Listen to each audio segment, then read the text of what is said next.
અમે જે આરોપીઓ છે એમને જે જામીન અરજી મૂકી છે એમની વિરુદ્ધમાં અમે વાંધા રજૂ કરવા નામદાર કોર્ટમાં હાજર થયા છીએ। તો મિત્રો ફરી એકવાર નવનીતભાઈ જયરાજ આહિરની જે અરજી જામીન અરજી મૂકવામાં આવી છે તેમાં પણ વિરોધ કરી રહ્યા છે। કેમ કે મિત્રો નવનીતભાઈનું એવું કહેવું છે કે જો તેમની જામીન અરજી કરવામાં આવી તો અમે આગળની કાર્યવાહી કરશું। તો શું મિત્રો કોઈ ગુનેગારને સજા થઈ હોય અને સજા બાદ તેઓ જામીન માટે જાય તો શું તેમની જામીન અરજી પણ સ્વીકારવા દેવી નહીં, આવું નવનીતભાઈનું કહેવું છે। કેમ કે મિત્રો બગદાણાનો વિવાદ જે છેલ્લા 1 મહિનાથી ચાલી રહ્યો છે તેમાં ફરી એકવાર ચોંકાવનારો ખુલાસો। કેમ કે મિત્રો જયરાજ આહિરની જામીન અરજી જે મૂકી છે એના ઉપર પણ નવનીતભાઈને વાંધો છે। તો મિત્રો શું નવનીતભાઈ અત્યારે જયરાજ આહિરની પાછળ જ કેમ છે? કેમ કે મિત્રો એમની સાથે જે ઘટના બની હતી તેમને ન્યાય મળી ગયો છે અને ન્યાય મળ્યા બાદ જે આરોપી છે તે જેલની અંદર છે। તો જેલની અંદર જે આરોપી છે જયરાજભાઈ આહિર તેમને જામીન માટેની અરજી કરવામાં આવીને એમાં પણ નવનીતભાઈને વાંધો છે। તો મિત્રો આ વિશે તમારે શું કહેવું છે? કેમ કે મિત્રો અત્યારે જે નવનીતભાઈનો વિડીયો વાયરલ થઈ રહ્યો છે, જે મિત્રો જામીન અરજી પર તેમને પૂછવામાં આવ્યું તો તેમને કહ્યું કે હું આગળ રજૂઆત કરીશ। તો મિત્રો તમે લોકો તો જાણો જ છો કે નવનીતભાઈ સાથે જે ઘટના બની છે ને ત્યારબાદ બગદાણાની અંદર સૌથી મોટો વિવાદ ચાલી રહ્યો છે અને હજુ સુધી ચાલી રહ્યો છે। પાછળના 1 મહિનાથી જે આ વિવાદ ચાલી રહ્યો છે નવનીતભાઈનો અને જયરાજ આહિરનો, જયરાજ આહિર અત્યારે જેલની અંદર છે છતાં પણ તેમને જામીન અરજી મૂકવામાં આવે ને તો પણ નવનીતભાઈને વાંધો છે।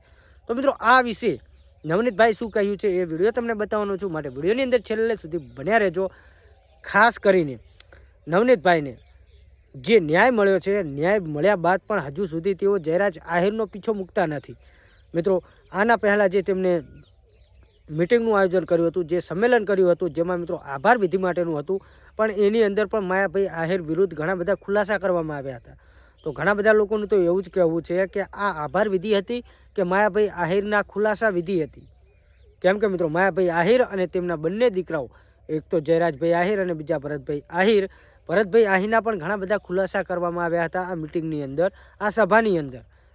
તો મિત્રો અત્યારે પણ જે જામીન અરજીની વાત કરી રહ્યા છે તેમાં પણ નવનીતભાઈને વાંધો આવ્યો છે અને જે શું બોલી રહ્યા છે, જે વિડીયો વાયરલ થયો છે તમે વિડીયો બતાવવાનો છું, વિડીયો જોઈને તમે કહેજો કે આ વિશે તમારે શું કહેવું છે। તો મિત્રો ખરેખર જે જયરાજ આહિર અત્યારે જેલની અંદર છે પાછળના ખાસા દિવસોથી, તો આ વિશે તેમની જામીન અરજી, કેમ કે મિત્રો આ ઘટનાની અંદર ઘણા બધા લોકો સામેલ હતા, એ બધા લોકો ઉપર કાર્યવાહી કરવામાં આવેલી છે, પણ ખાસ કરીને આ જામીન અરજી વિશે જે અત્યારે વિડીયો વાયરલ થઈ રહ્યો છે એ વિડીયો જોઈ અને આ વિશે તમારે શું કહેવું છે કમેન્ટ કરજો।